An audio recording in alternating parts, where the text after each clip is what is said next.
And Flinders University, although it appears it's not putting any money in, it is backing it. It's welcoming this project and saying, oh, yeah, you can put a pilot project up here at Flinders so that it would run from the newly developed Bedford campus up to Flinders University, where it would link up with the extended Tonsley line, which was announced last week. Rod Huck is the director of Rod Huck & Associates, former boss of the Department of Transport. He joins us now. Good morning, Rod Huck.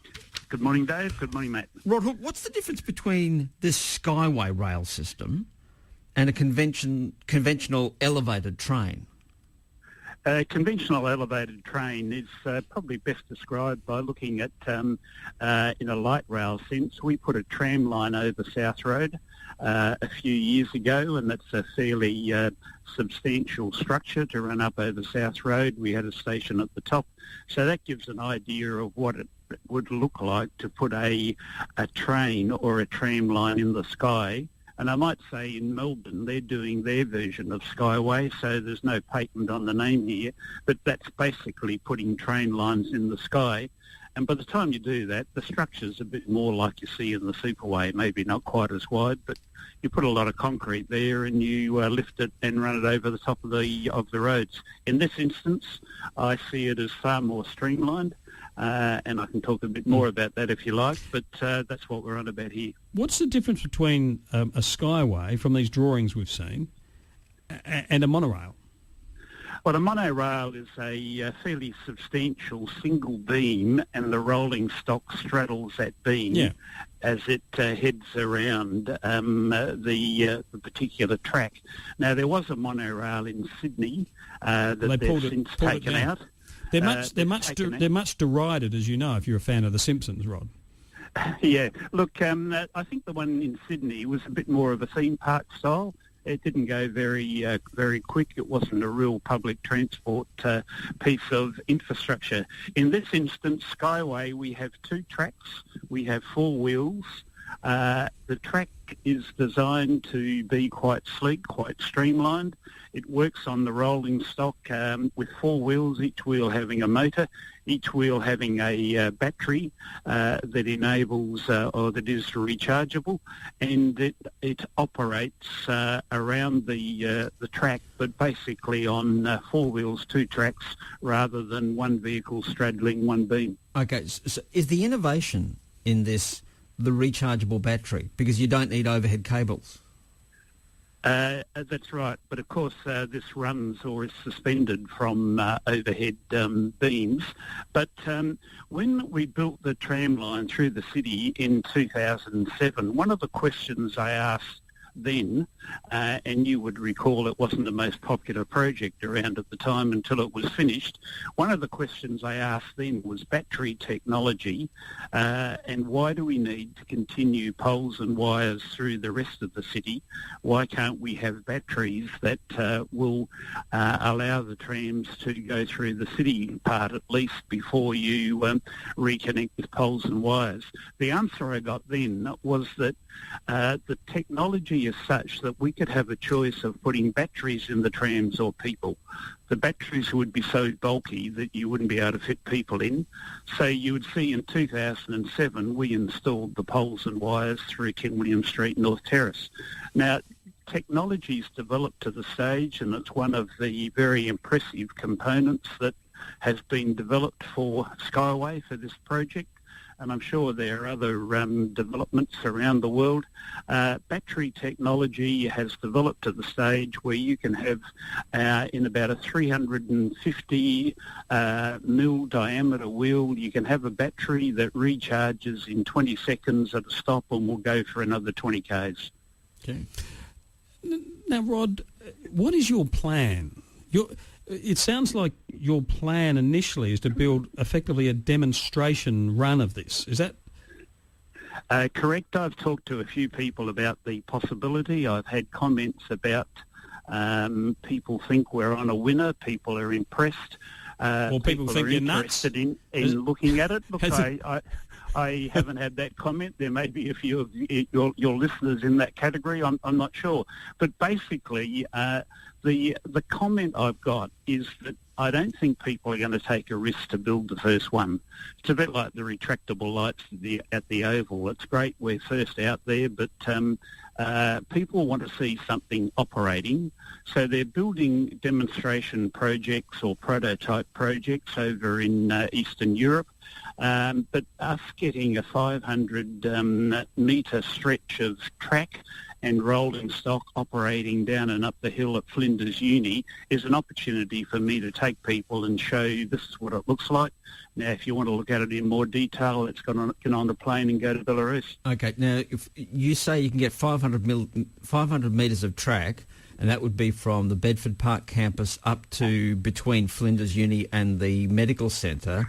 Well, it actually goes the other way, Dave. It's from the Bedford Park campus down the hill to the lower level car park for Flinders Uni, but also the point where the extended Tonsley train line would have its terminus. Okay, so it won't be clashing with the extended Tonsley train line. The idea is it will meet the end of that. Is that correct?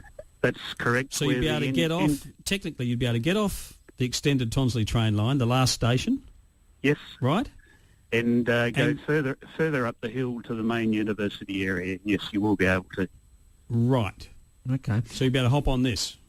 Yes, or if you drive your car to the lower level car park, you can get on this to head up to the university from there. All right. Now you say you can do that for $13 million. That's what we're working on. That's what we're budgeting. And you don't want any money from Flinders Uni? No, we've talked to Flinders Uni about getting access to the land. They've agreed to that. I haven't asked them for money. I haven't asked the government for money. We've got international investors who we will be working on bringing to the party. And we'll be heading off to Belarus in a couple of weeks' time to try and follow that up. Okay, so this isn't going to cost the taxpayer a cent? No, that's the intention. Of course, if there is a decision further down the track, and look, one aspect of this is moving freight, moving product, say from mine site to port or processing plant. When that's built, I would expect the company, the private sector company, if they're interested in this, they'll pay for it.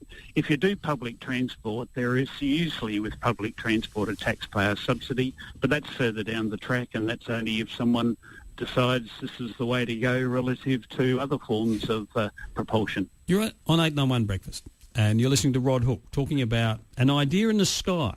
It's called a SkyWay, and he's planning to build it. Director of Rod Hook and Associates, former boss of the Department of Transport. Rod, are you really going to build this?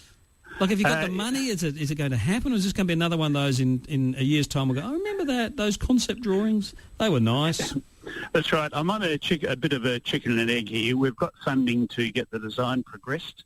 We need to get international investors then to commit to the cost of construction. I can't get them to show interest in investing in the construction until we start talking about it and publicising it. Right. So if I sit here quiet, I don't get any interest from overseas. Going over there and showing them that we in Australia are out there, we're talking about it. And I think it's fair to say that investors on a world scale, and this is a global company, they've got some interest in what's happening in Australia. Now, would the students, you say it could carry 1 million passengers, and they would be students by and large, a year, would they pay anything to use this thing? That's not our intention. It's a bit like a toll road, isn't it? My expectation, if we say to the students, here it is, 10-metre rise, 500 metres up the hill, there's a charge. They may lose interest pretty quick. I want to demonstrate that it works rather than make money out of it. Right, is anybody else doing this? Because why do you have to go to Belarus to see more of this kind of technology? Why don't they have their own pilot program there and run it up the hill at Belarus? Look, they are building a prototype project there, and this is technology. Sooner or later, Dave, I think Australia has to invest in new technology rail. That's what this is. It's been developed by people over there. It's not my technology. We've got an agreement. We've launched an Australian company. We've got the rights to introduce this into Australia. They're building a prototype project there, and we can go and look at that. But again, short of anyone in Australia deciding that they'll go and look at what's being built over there, we just thought, and our discussions with them are getting a short section of track here. If we can get the investor funding to build it, that gives them something to hang their hat on too, because we're doing something in Australia. Well, are Flinders Uni going to kick in any cash? No, we've just talked to Flinders about using their land. I do some lecturing down there, and it's a development of their engineering program. I think it's good for the uni. Oh, no, great fun. Look, if you can get the thing up and running, and the federal government yesterday, if it's a shortened government, they're saying they're prepared to put $500 million into trams, and the total project, the big plan is $3 billion worth. So clearly there's a lot of money to be made out of train, trams and light rail. So you're prepared to... What you're hoping is that somebody's prepared to invest $13 million in this with a view to getting a much bigger slice of a much bigger pie. That's the way it works, Dave. Yeah. But look, I think we're talking new technology. We're talking sustainability, because we don't put corridors across the ground. We don't intrude on traffic on roads. And the key is we've got to be able to demonstrate we can do it more cost effective and come in cheaper than a traditional tram or train line. Rod Hook, thank you. Thanks, guys. That's the SkyWay. There you go. More of a Flinders Uni idea. No. Rod Hook, Director of Rod Hook and Associates, former boss of the Department of Transport Planning and Infrastructure. Back down on planet Earth, on the road, thanks to the caller who's let us know there's an accident on the corner of Henley Beach Road and May Terrace. It's only a few minutes old.